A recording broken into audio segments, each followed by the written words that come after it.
सुप्रभात बच्चों, आज की कक्षा में हम संस्कृत व्याकरण के एक नए प्रकरण शब्द रूपाणी का अध्ययन करेंगे। बच्चों, अपने पाठ्यक्रम के अनुसार हमें 3 प्रकार के शब्द रूपों का अध्ययन करना है।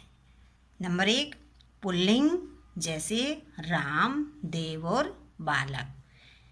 स्त्रीलिंग लता, रमा, बालिका, नदी इत्यादि। नपुंसकलिंग जैसे फल, पुष्प, मित्र, पुस्तक इत्यादि। आज की कक्षा में हम अकारांत पुल्लिंग शब्द रूप के बारे में पढ़ेंगे। बच्चों, अकारांत पुल्लिंग शब्द वे शब्द होते हैं जिनका अंतिम वर्ण अ होता है। अकारांत पुल्लिंग शब्द कहलाते हैं, जैसे राम, देव, बालक, नृप आदि। बच्चों, शब्द रूप का अध्ययन करने से पहले हमें कारक विभक्ति के बारे में जानना आवश्यक है।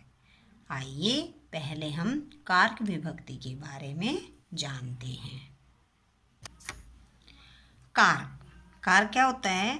क्रिया का जिससे सीधा संबंध होता है उसे कारक कहते हैं। क्रिया का जिससे सीधा संबंध होता है उसे हम कारक कहते हैं। जैसे बालक पढ़ता है।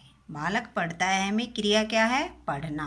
पढ़ना क्रिया है, तो पढ़ने का काम कौन कर रहा है? बालक। तो बालक का पढ़ने के साथ सीधा संबंध है। बिल्कुल लाइन को पढ़ते ही हमें पता चल रहा है कि पढ़ कौन रहा है? बालक। तो बालक क्या है? कर्ता, और क्रिया क्या है? पढ़ना। अतः जो बालक है, बालक का क्रिया पढ़ना के साथ सीधा संबंध है। कारक विभक्ति। कारक विभक्ति हैं, कारक की 7 विभक्ति होती हैं। कितनी विभक्ति होती हैं? 7 विभक्ति होती हैं। कौन कौन सी होती हैं? बच्चों, यहाँ मैंने एक लाइन में विभक्तियों को, दूसरी लाइन में कारकों को, तीसरी लाइन में कारक के चिन्ह और चौथी लाइन में उदाहरण लिखे हुए हैं। आइए समझते हैं। 7 विभक्तियाँ होती हैं। कौन कौन सी? प्रथमा, द्वितीया, तृतीया, चतुर्थी, पंचमी, षष्ठी, सप्तमी। संबोधन होता है लेकिन उसे हम प्रथमा विभक्ति में काउंट करते हैं। आगे है कर्ता कारक, कर्म कारक, करण कारक, संप्रदान कारक, अपादान कारक, संबंध कारक और अधिकरण कारक। कर्ता का चिन्ह क्या है? कर्ता ने कर्म को कर्ण से या के द्वारा, संप्रदान के लिए, अपादान से। यहाँ से जो है अलग होने का भाव है। संबंध काके की, रारे री, और अधिकरण में और पर। जैसे कर्ता ने जैसे बालक पठती, बालक पढ़ता है या बालक ने पढ़ता। यहाँ ने का लोप है। यहाँ जो ने है कभी कभी हमें दिखाई नहीं देता, लेकिन पढ़ा किसने? बालक ने। किसने पढ़ा? बालक ने। तो यहाँ कर्ता ने बालक पठती। कर्म को यानी बालक जब पढ़ता है तो कुछ न कुछ तो पढ़ता है। कोई किताब पढ़ता है, कोई मैगजीन पढ़ता है, या फिर कोई न्यूज़पेपर पढ़ता है। कुछ तो पढ़ेगा ना, कुछ तो कर्म होगा। अगर पढ़ रहा है तो कुछ तो पढ़ रहा है, कुछ तो कर्म है। क्या पढ़ा? पुस्तकम। कर्म कारक के साथ हमेशा द्वितीय विभक्ति का प्रयोग होता है, इसलिए पुस्तक शब्द का द्वितीय विभक्ति में एक वचन क्या बना है हमारा? पुस्तकम।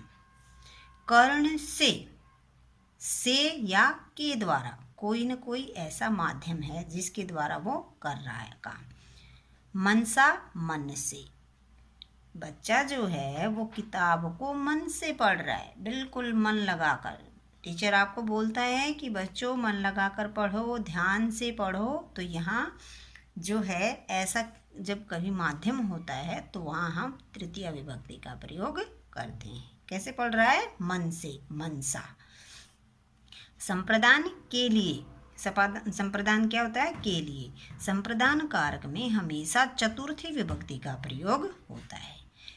जब के लिए हम पढ़ते हैं, किस लिए पढ़ते हैं? क्यों पढ़ते हैं? हम पढ़ते हैं हम विद्या प्राप्त करने के लिए, ज्ञान प्राप्त करने के लिए। किस लिए पढ़ते हैं? या तो हमें विद्या चाहिए ना, विद्या चाहिए इसलिए हम पढ़ते हैं। तो ज्ञानाय, ज्ञान के लिए, ज्ञानाय, ज्ञान के लिए।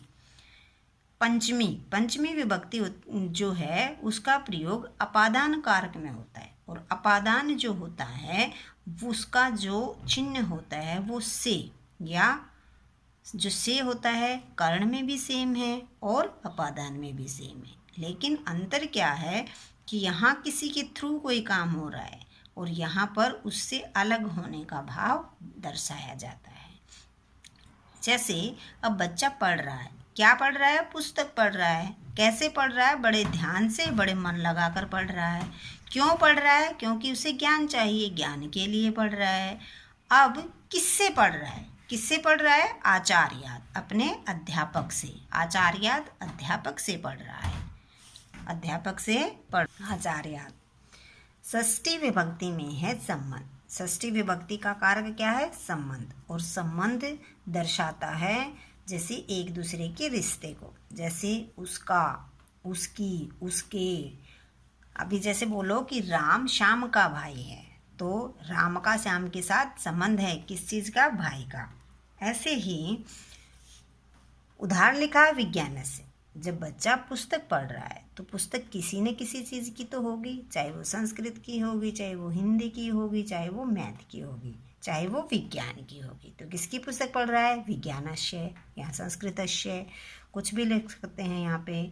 तो बच्चा कुछ पढ़ रहा है, अगर हमें उसका, उसकी या उसके आदि शब्दों की संस्कृत बनानी है तो वो षष्ठी विभक्ति में बनेगी और आधा से और ये उस शब्द के साथ जुड़ता है। तो बच्चा किसकी पुस्तक पढ़ रहा है? विज्ञानस्य।